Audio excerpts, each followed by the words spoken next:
আসসালামু আলাইকুম এভরিওয়ান। আরও একটা বাংলা ওয়ান শট ক্লাসে তোমাদের সবাইকে স্বাগত। আজকে আমরা পড়বো আমাদের জুতা আবিষ্কার কবিতাটা। একদম সহজ, একদম খুবই মজার একটা কবিতা। এই কবিতাটা কার লেখা তোমাদের সবার কি মনে আছে? এটা কিন্তু রবীন্দ্রনাথ ঠাকুরের লেখা একটা কবিতা। তো আজকে আমরা এই কবিতাটা ভালো করে বুঝবো। আগে আমি যে কপোতাক্ষ নদের ওয়ান শট ক্লাসটা নিয়েছিলাম, ওখানে তোমরা অনেকে বলছো যে আপু কবিতা পুরাটা বুঝাই দিলে ভালো হয়।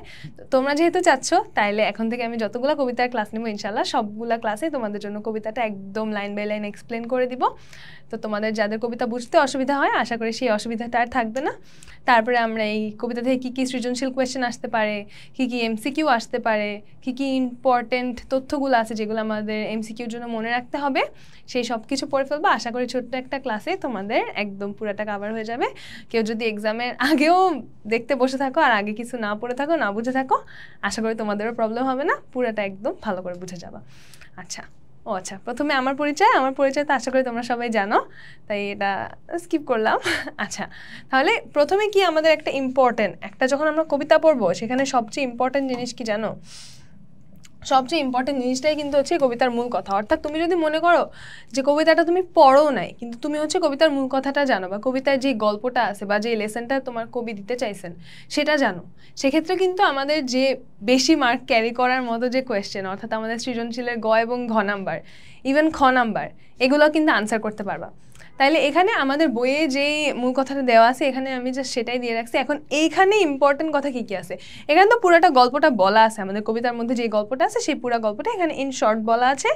তো আই এম সরি, আমার একটু ঠান্ডা লাগছে, আজকে ক্লাসে আমি কয়েকবার এরকম কাশি দিব, একটু সহ্য করো, ঠিক আছে? আচ্ছা, তো এখানে তো পুরো গল্পটা বলা আছে, তো কিন্তু এখানে ইম্পর্টেন্ট বিষয় কী কী আছে সেগুলো যদি আমি তোমাদের একটু দেখায় দেই। যে ফার্স্টলি যে এটা রবীন্দ্রনাথ ঠাকুরের, আচ্ছা আমি কালি ঠিক করে চুজ করে নিই, 1 মিনিট অপেক্ষা করো।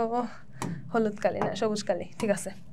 রবীন্দ্রনাথ ঠাকুরের কল্পনা কাব্য থেকে জুতা আবিষ্কার কবিতাটি সংকলন করা হয়েছে। এটা অনেক ইম্পর্টেন্ট একটা ইনফরমেশন। মানে শুধু এটার ক্ষেত্রে না, প্রত্যেকটা গল্প, প্রত্যেকটা কবিতার ক্ষেত্রে আমরা কিন্তু কবি সাহিত্যিকদের জন্ম মৃত্যুর সাল নিয়ে অনেক স্ট্রেস নেই, যে জন্ম মৃত্যুর সাল তো কিছুতেই মনে থাকতেছে না, এতজনের জন্ম মৃত্যুর সাল কীভাবে মনে রাখবো?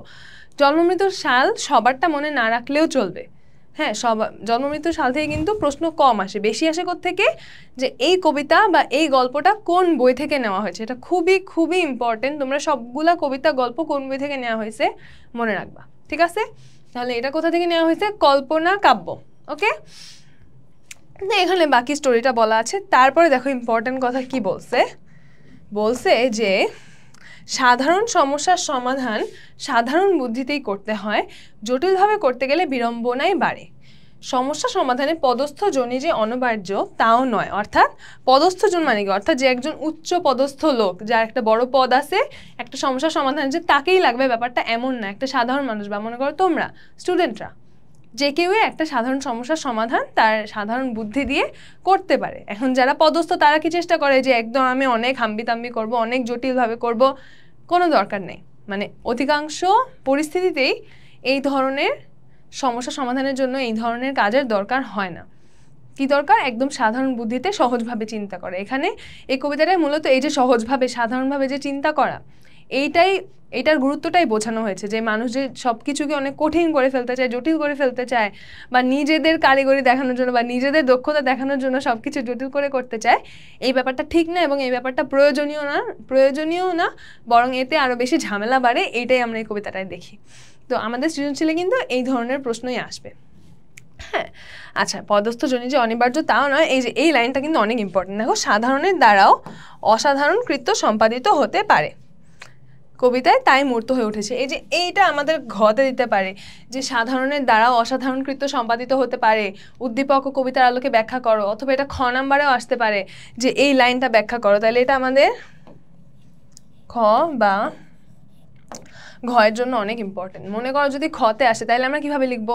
যে এইটা দ্বারা বোঝানো হয়েছে যে সাধারণ মানুষ তাদের সাধারণ বুদ্ধি দিয়ে অনেক অসাধারণ কাজ করে ফেলতে পারে। তারপরে আমরা হচ্ছে কবিতার আলোকে এটা ব্যাখ্যা করবো যে কবিতায় আমরা কিভাবে দেখলাম যে একজন সাধারণ মানুষ একটা অসাধারণ কাজ করে ফেললো, এভাবে আমরা ব্যাখ্যা করে দিতে পারবো। আর যদি ঘতে আসে তখন আমরা আবার উদ্দীপক থেকেও টানতে হবে যে আমরা উদ্দীপকেও দেখতে পাই, উদ্দীপকেও এরকম সাদৃশ্যপূর্ণ কিছু একটা দেওয়া থাকবে, তো সেটার সাথে মিলাই আর আমাদের যে কবিতাটা আমরা এখন পড়বো এই কবিতার সাথে মিলাই আমরা আনসার করে ফেলবো, ঠিক আছে? আর সৃজনশীল কিভাবে লিখবা সেটা নিয়ে সামনে আরও আসতেছি। তা আমি এখন ইন শর্ট আমাদের মূলভাব থেকে কি কি ইম্পর্টেন্ট জিনিস আছে সেগুলো তোমাদের দেখাই দিলাম। তাহলে চলো আমরা আগে। আচ্ছা, এবার আমরা কবিতাটা পড়ব। কবিতা রবীন্দ্রনাথ ঠাকুরের লেখা, এটা তো আমরা সবাই জানি। তাহলে চলো শুরু করি। কহিলা হবু শোনো গো গবু রায়, কালীকে আমি ভেবেছি সারা রাত্র। এইটুক তো তোমরা সবাই বুঝছো তাই না, যে হবুকে, তাহলে হবু হচ্ছে রাজা।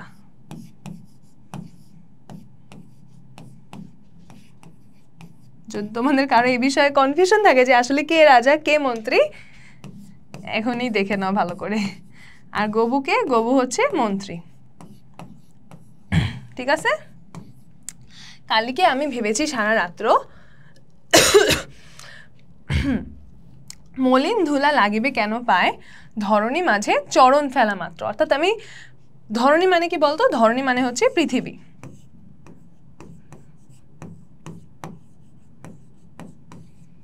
অর্থাৎ আমি পৃথিবীতে বা পৃথিবীর মাটিতে পা ফেলা মাত্রই কেন আমার পায়ে ধুলা লেগে যাবে, যে সে একটা রাজা মানুষ তার পায়ে ধুলা লাগবে, এটা কেমন কথা, তাই না? তোমরা শুধু বেতন লহবাটি, রাজার কাজে কিছুই নাই দৃষ্টি।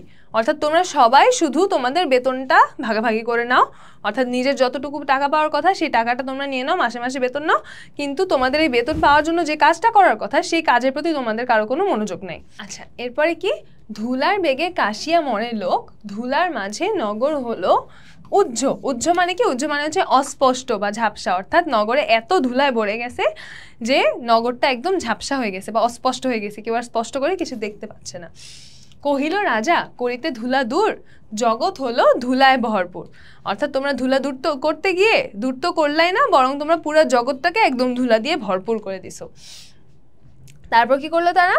তখন বেগে ছুটিল ঝাঁকে ঝাঁকে, মশক কাখে 21 লাখ ভিস্তি। মশক কাখে মানে 21 লাখ, আবার ভিস্তি নতুন নতুন কয়েকটা শব্দ দেখলাম, এগুলোর মানে একটু জানি। মশক মানে কি? মশক মানে হচ্ছে পানি বহন করার চামড়ার থলে। অর্থাৎ আগে এক ধরনের চামড়ার থলেতে পানি বহন করত, সেটা হচ্ছে মশক। সেটা যারা এই বহন করত তাদেরকে বলতো হচ্ছে ভিস্তি। তো তারা কি করলো? তারা হচ্ছে গিয়ে নদী থেকে সব পানি নিয়ে এখন ডাঙায় মারবে, যাতে হচ্ছে এই ধুলাগুলা পরিষ্কার হয়ে যায়, যাতে ধুলা না থাকে। ধুলা পরিষ্কার করার জন্য এখন তারা ডাঙার মধ্যে পানি ঢালবে। তারপর কি হলো? পুকুর বিলে রহিল শুধু পাক। পাক মানে কি? পাক মানে হচ্ছে কাদা। নদীর জলে নাহিকো চলে কিস্তি। কিস্তি মানে কি জানো তোমরা? কিস্তি মানে হচ্ছে নৌকা। এখন নৌকায়, নদীতে তো কোনো পানি নাই, তাহলে নদীতে নৌকা কিভাবে চলবে? এই জন্য নদীর জলে নাহিকো চলে কিস্তি, জলের জীব মরিল জল বিনা, ডাঙার প্রাণী সাঁতার করে চেষ্টা, পাকের তলে মজিল বেচা কেনা, সর্দি জ্বরে উজাড় হলো দেশটা। যে একবার ধুলা দিয়ে সবার নাক মুখ ভরায় দিছে, তখন সবাই কাশতে কাশতে জীবন শেষ। এখন আবার কি করলো তারা? যে এত পানি এনে ডাঙায় ঢালছে যে নদী হয়ে গেছে ফাঁকা। তাহলে যারা জলের জীব তারা তো পানি ছাড়া বাঁচতে পারতেছে না, আবার যারা ডাঙার প্রাণী তারা হচ্ছে সাঁতার দিয়ে কোনো মতে বাঁচার চেষ্টা করছে। অর্থাৎ ডাঙা একদম পানিতে বন্যা হয়ে গেছে। পাকের তলে মজিল বেচা কেনা, অর্থাৎ এমন প্যাক এমন কাদা হয়েছে যে সেখানে তো ব্যবসা বাণিজ্য করা যাচ্ছে না। সর্দি জলে উজাড় হলো দেশটা। একবার বাধাইছে মানুষের কাশি, আরেকবার বাধাইছে সর্দি জ্বর। কহিল রাজা এমনই সব গাধা, ধুলারে মারি করিয়া দিল কাদা। অর্থাৎ এই গাধারা একবার ধুলা দিয়ে জগৎটা ভরাই দিছে, এখন আবার সেই ধুলাকে মারার জন্য সবকিছুকে কাদা বানাই দিছে।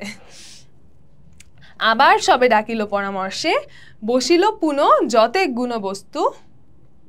এর মানে গুণবন্ত হবে, যে যারা যত গুণবান লোকজন আছে সবাই মিলে একসাথে বসছে। ঘুরিয়া মাথা হেরিলু চোখে সর্ষে, ধুলার হায় নাহিকো পায় অন্ত। অর্থাৎ মাথা ঘুরায়, হেরিলো মানে হচ্ছে দেখা। হ্যাঁ, অর্থাৎ তারা সবাই, আমরা বলি না চোখে সর্ষে ফুল দেখা, চোখে সর্ষে ফুল কখন দেখে? যখন মানুষ বুঝে না কি করবে, একটা বিপদে পড়ে। হেরিলো চোখে সর্ষে, ধুলার হায় নাহিকো পায় অন্ত। অর্থাৎ ধুলার কোনো শেষ পাচ্ছে না। অন্ত মানে হচ্ছে শেষ। ওকে।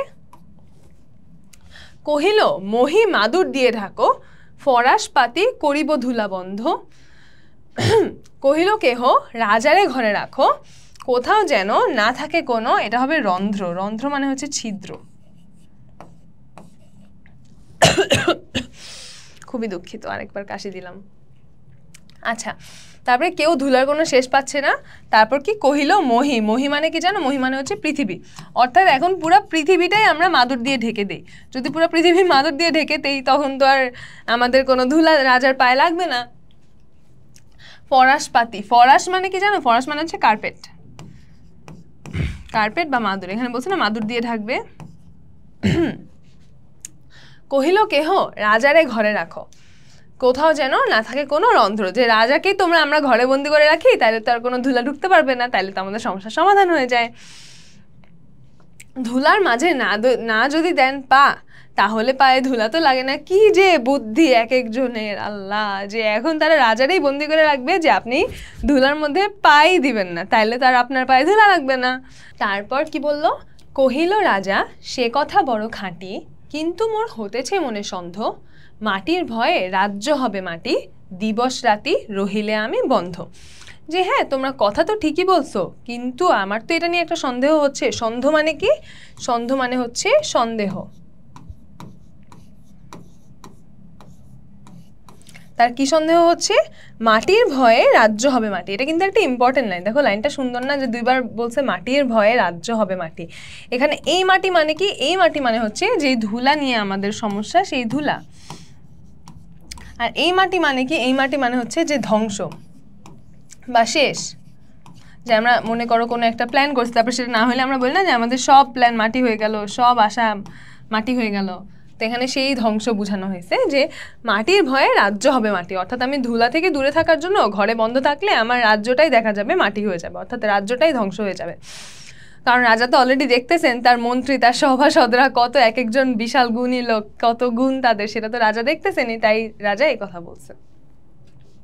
দিবস রাতি রহিলে আমি বন্ধ, কহিল সবে চামারে তবে ডাকি, চর্ম দিয়া মুড়িয়া দাও পৃথ্বী, ধুলির মহি ঝুলির মাঝে ঢাকি, মহিপতির রহিবে মহাকীর্তি।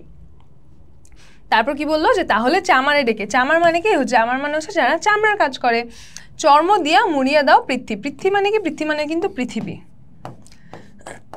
আমাদের এই কবিতাটা কিন্তু পৃথিবীর অনেকগুলা প্রতিশব্দ ব্যবহার করা হয়েছে। কি কি প্রতিশব্দ? পৃথ্বী, তারপরে মহি, তারপরে আরো কি ছিল? আমরা ধরা বা ধরণী, আমরা কিন্তু অনেকগুলো প্রতিশব্দ দেখছি, তাই না? এগুলো তোমরা একটু মনে রাখবা।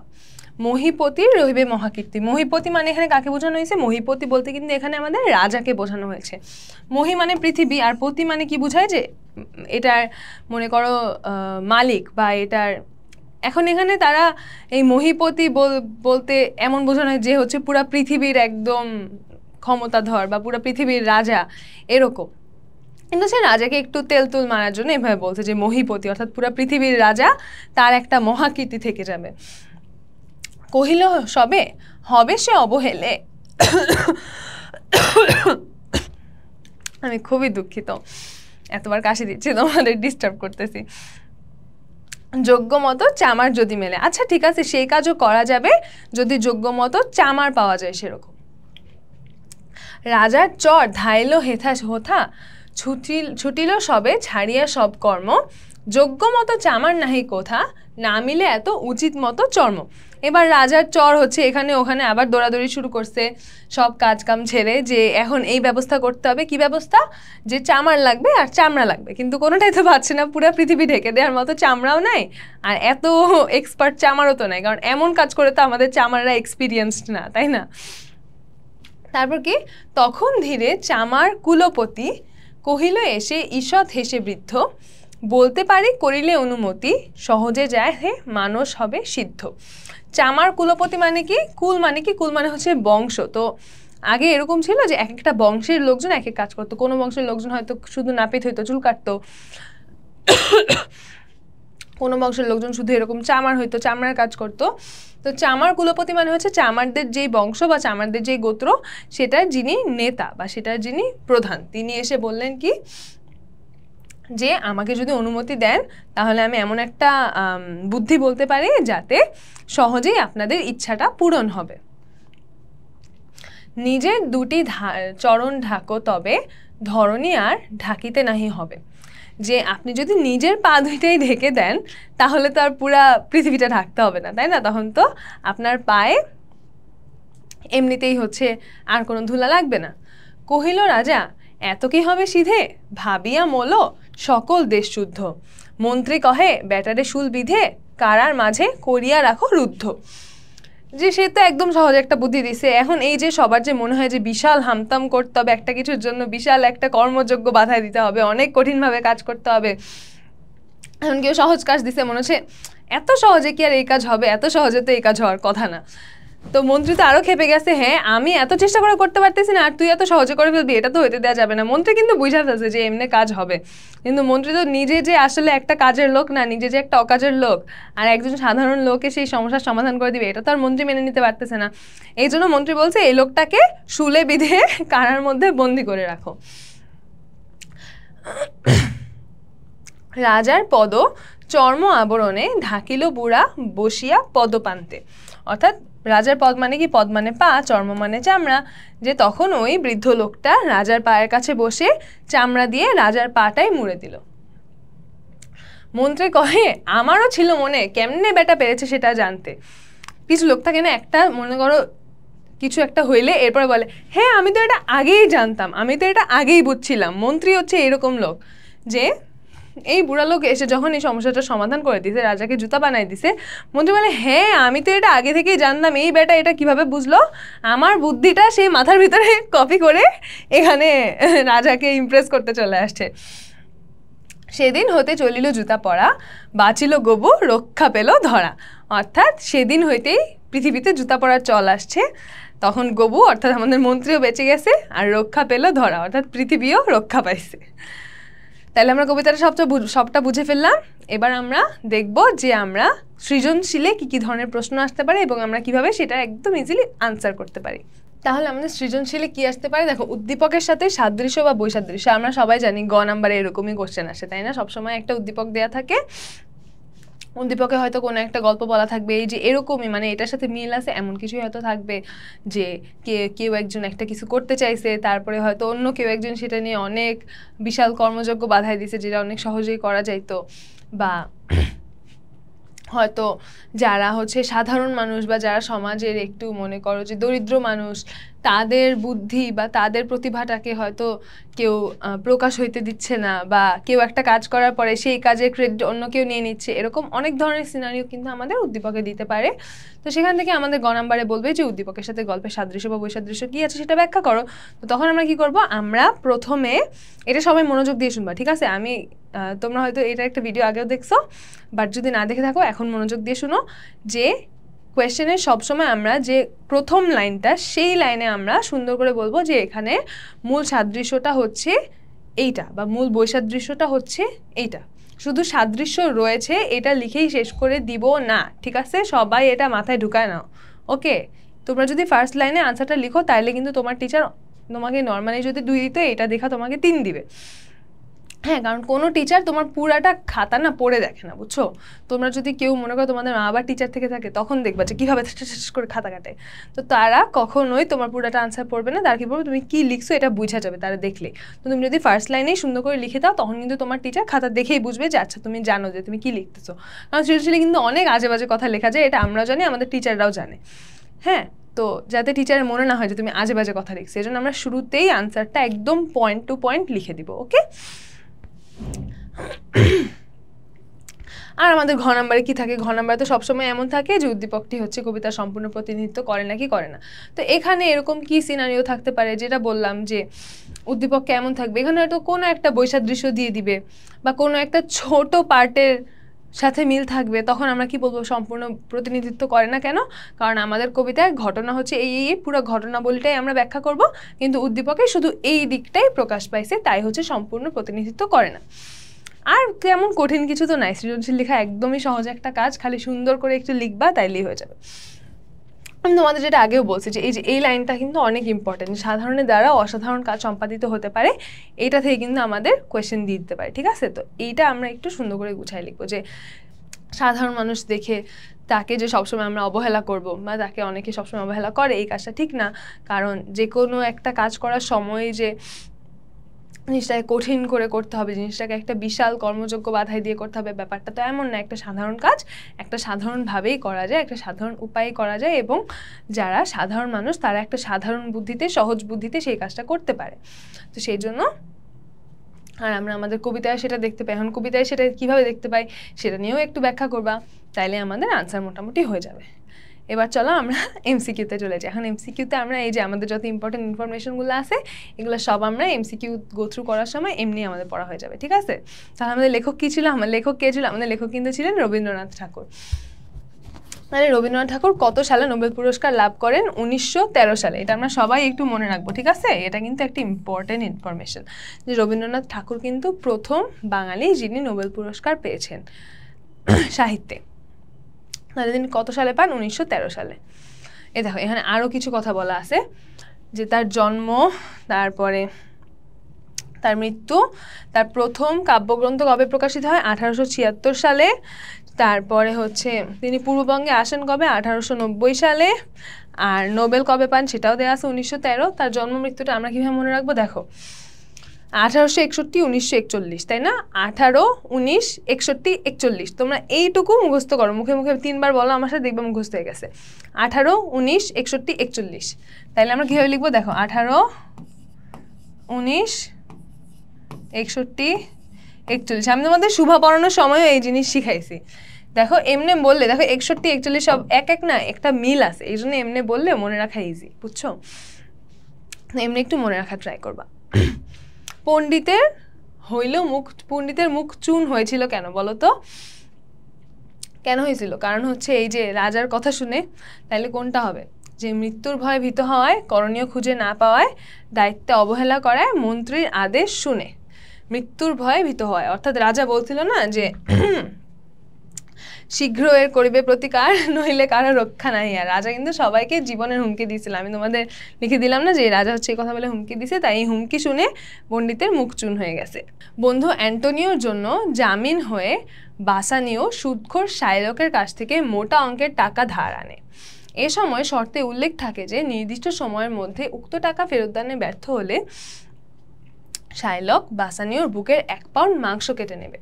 শেষ পর্যন্ত ব্যর্থতার সুযোগে শাইলক আদালতে যায়, অসহায় বোধ করে বাসানিও।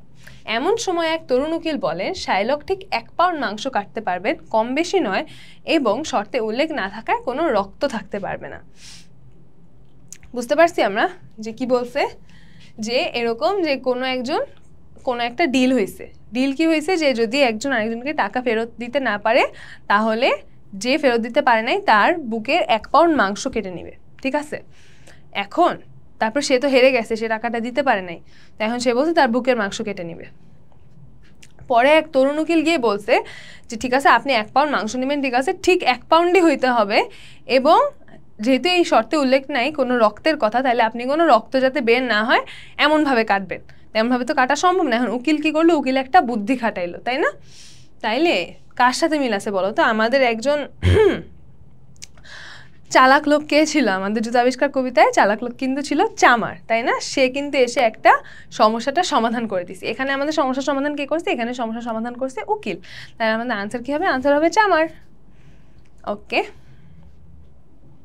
এই যে উদ্দীপকের তরুণ উকিল উপস্থিত বুদ্ধিমত্তা দিয়ে এক কঠিন সমস্যার সমাধান করেন। এন্ড আমাদের চামারও কিন্তু বা চামার কুলপতিও কিন্তু একই কাজটাই করেছেন।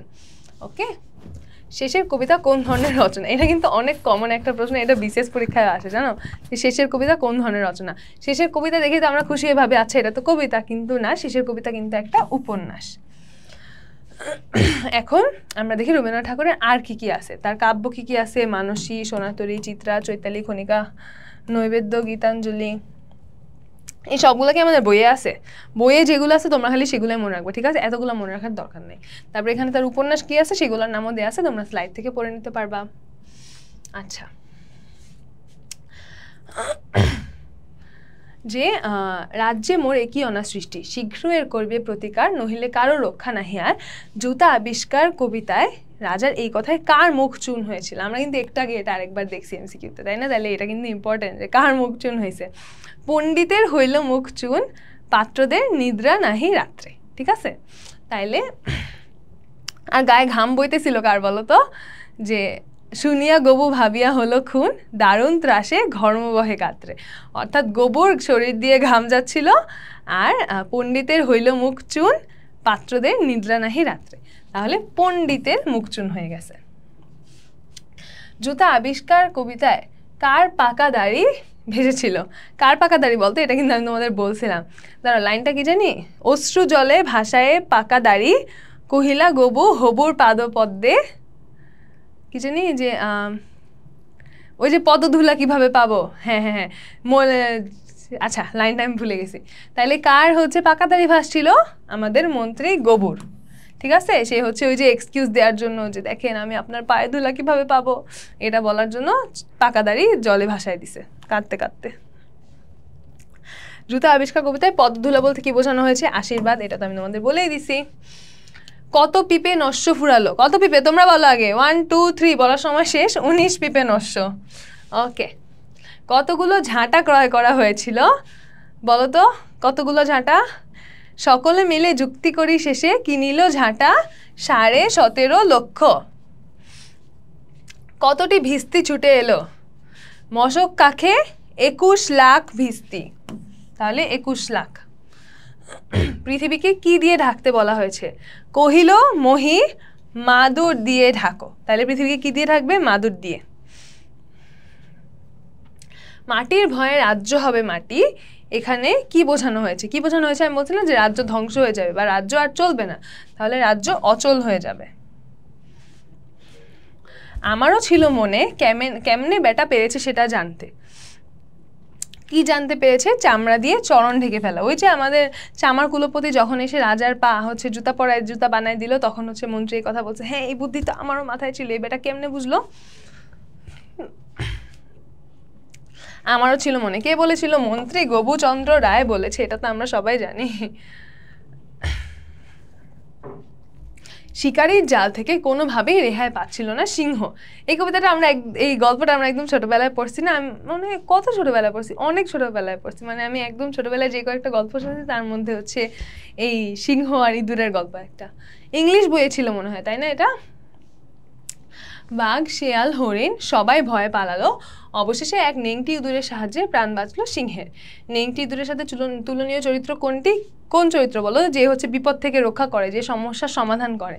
তাহলে কে? তাহলে চামার কুলপতি। একদম সহজ, বাকি সব প্রশ্ন একদম সহজ, খালি শালগুলা আর কয়েকটা সংখ্যা মনে রাখলে বাকি সব কিন্তু একদম সিম্পল। বাবুই পাখিরে ডাকি বলিছে চড়াই, কুড়ে ঘরে থেকে করো শিল্পের বড়াই। উদ্দীপকের চড়াইয়ের আচরণের সাথে জুতাবিষ্কার কবিতার কোন চরিত্রের সাদৃশ্য রয়েছে? অর্থাৎ একটা অহংকার, যে আমি অন্যদের চেয়ে বেটার, এই ধরনের একটা চিন্তা কার মধ্যে আছে বলতো? এই ধরনের চিন্তা কিন্তু আমরা এই মন্ত্রী গবুর মধ্যেই দেখতে পাই। আচ্ছা, এর পরের প্রশ্ন যদি আমরা দেখি, ভিত্তি না, এখানে আসলে হবে হচ্ছে ভিস্তি। ঠিক আছে, আমরা কি পড়ছিলাম যে মশক কাকে 21 লাখ ভিস্তি, তাই না? এখানে বলছে ভিস্তি শব্দের অর্থ কি? এখন আমরা কি জানছিলাম যে মশক মানে হচ্ছে চামড়ার থলে, আর ভিস্তি মানে কি? ভিস্তি মানে হচ্ছে যারা সেটা বহন করে। কিন্তু এখানে তো সেই অপশনটা নেই। এখানে ক্লোজেস্ট অপশন কি আছে? ক্লোজেস্ট অপশন কিন্তু এটাই আছে, চামড়ার থলে। তাহলে আমরা আনসার কি দিব? চামড়ার থলে। ওকে, মহি শব্দের অর্থ কি? মহি শব্দের অর্থ পৃথিবী, আমি তোমাদের বলেই দিছি। কিস্তি না কিস্তি হবে, কিস্তি। কিস্তি মানে কি বলতো? কিস্তি মানে কিন্তু নৌকা, তাই না? ওই যে আমরা যখন দাবা খেলি, দাবা খেলার সময় নৌকাকে কিন্তু অনেকে কিস্তি বলে। এই কিস্তি মানে এই কিস্তি শব্দের অর্থ হচ্ছে নৌকা। ওকে, আমার মাটি লাগায় মনে মাটি, চরণে কি প্রকাশ পেয়েছে? কি প্রকাশ পেয়েছে বলো তো? স্পর্ধা প্রকাশ পেয়েছে, যে হ্যাঁ আমার মাটির এত বড় সাহস যে আমার মানে আমারই মাটি হয়ে আমার পা নোংরা করবে। নো নো নো, দুঃসাহসিকতা। তাইলে এখানে আনসার কি হবে? 1 ও 3। ছোট মেয়ে মেরিনা প্রায় বাড়ির বয়স্ক কাজের মেয়ের সাথে খারাপ আচরণ করে। একদিন একটা জরুরি কাজে বাড়ির সকলে অংশগ্রহণ করে ব্যর্থ হলো। কাজের মেয়েটা অনায়াসে সেই কাজটা সম্পন্ন করলো। মেরিনার দাদু বললেন, অশিক্ষিত লোকদের কাছ থেকেও আমাদের অনেক কিছু শেখার আছে। মেরিনার দাদুর ভাবনা জুতা আবিষ্কার কবিতার কার কাজকে বোঝায়? কার কাজকে বোঝায়? চামারের কাজকে বোঝায়, তাই না? আচ্ছা, উদ্দীপকের কাজের মেয়েটা ও জুতা আবিষ্কার কবিতার চামার কুলপতির মধ্যে সাদৃশ্য রয়েছে। পেশাগত সাদৃশ্য আছে, পেশাগত সাদৃশ্য কিন্তু নাই, কারণ একজন চামার, একজন হচ্ছে মানুষের বাসায় কাজ করে।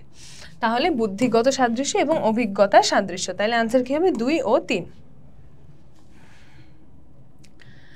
ওকে, তাহলে আমাদের এমসিকিউগুলো দেখাও শেষ। তাহলে আশা করি তোমাদের এই চ্যাপ্টারটা নিয়ে আর কোনো সমস্যা থাকবে না। এটা এমনিও একটা একদম ইজি একটা চ্যাপ্টার, এটা নিয়ে তোমাদের এমনিও তেমন একটা সমস্যা থাকার কথা না। কিন্তু আমি তোমাদের কবিতাটাও পড়াই দিলাম, সৃজনশীলে কী আসবে আমরা সেটাও দেখে ফেললাম এবং এমসিকিউও দেখে ফেললাম। তাহলে তোমাদের নেক্সট ক্লাসে তোমাদের সাথে দেখা হবে। টাটা।